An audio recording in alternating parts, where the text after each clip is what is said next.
Welcome back to AM Northwest. Getting the kids ready to head back to school means more than buying new clothes and the classroom supplies. Here to show us how to prepare our home, we welcome back to AM Northwest professional organizer and mom of three, Michaela Santen. Good to see you, Michaela. Thanks for having me. Okay, mom of three, which means you're very busy, but thankfully you are professionally organized. Yes, I am. I think that's how I manage having three kids.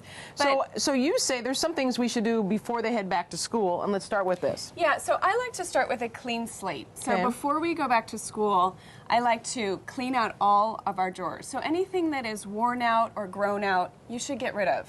Okay. Either donate it or give it to friends, or if you have younger siblings.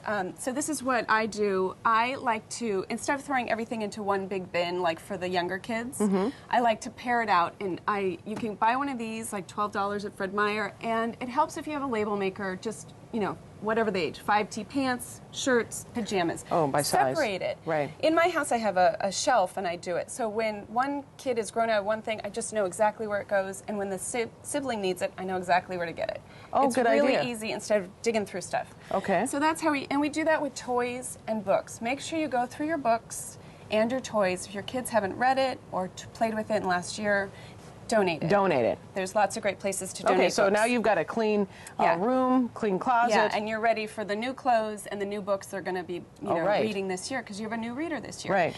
So then what keeps me organized, when all the paper comes in, I mean, you know, moms know there's so much paper that comes in the Right. backpack. Empty your backpack. Each day they come in, they throw it on the floor or whatever it is. Empty the backpack.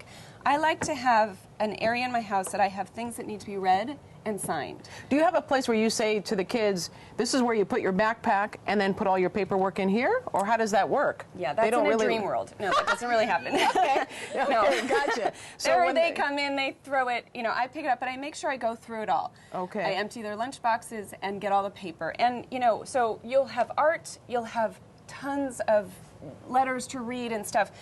But I like to put what looks important that I need to sign and write a check for in one place. So that night I go through, write my checks, sign the trip slips, and put them back in the backpack. So the next morning, and then in our house, it's a tiny house, so our dining room table is our backpack station. But find some place that you can have a backpack station, that everything is in there ready for the next morning. You don't want to be writing checks the next morning. No, or signing how stressful, anything. So Trying have to a get them out the door. backpack station, get all your paperwork done that night.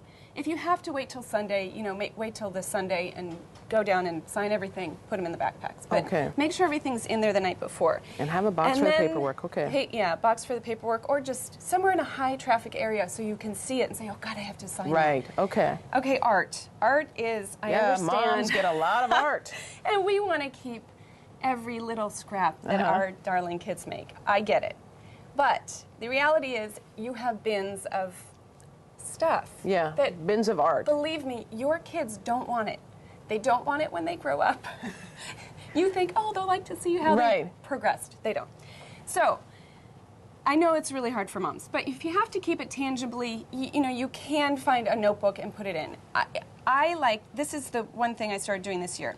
I take pictures of my kids holding their art or of just their art. So this is like just my daughter's art, or this is my son holding his art, which I think is a great idea because you see who your kid was when they made the art. And then at the end of the year, you upload it to Snapfish or something, and you can make a book that has, instead of a pile of art, is just this one little book.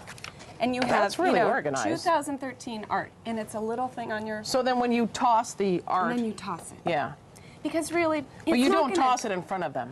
No. No, when their back is turned, you toss it. When they're at school or at a friend's house, you toss recycle it. Okay, gotcha. Yeah, it's very... I understand it's very emotional. They hate. What are you doing? Well, I don't know. You may be sending your kid to a shrink for his adult years. My mom tossed out my art.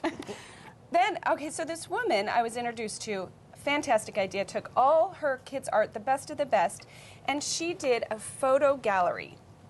She scanned and uploaded this, and she said, you can go on Google and poster gallery, and it will size it and put it, you know, all in, make it one piece. thing, and then, you know, go to Kinko's to get it printed, put it in a frame, and that is years worth of art. Wow, and then that way you don't have to deal with all the paper, all the stuff on the fridge. Yeah, because it gets, you know, it gets ruined after a while.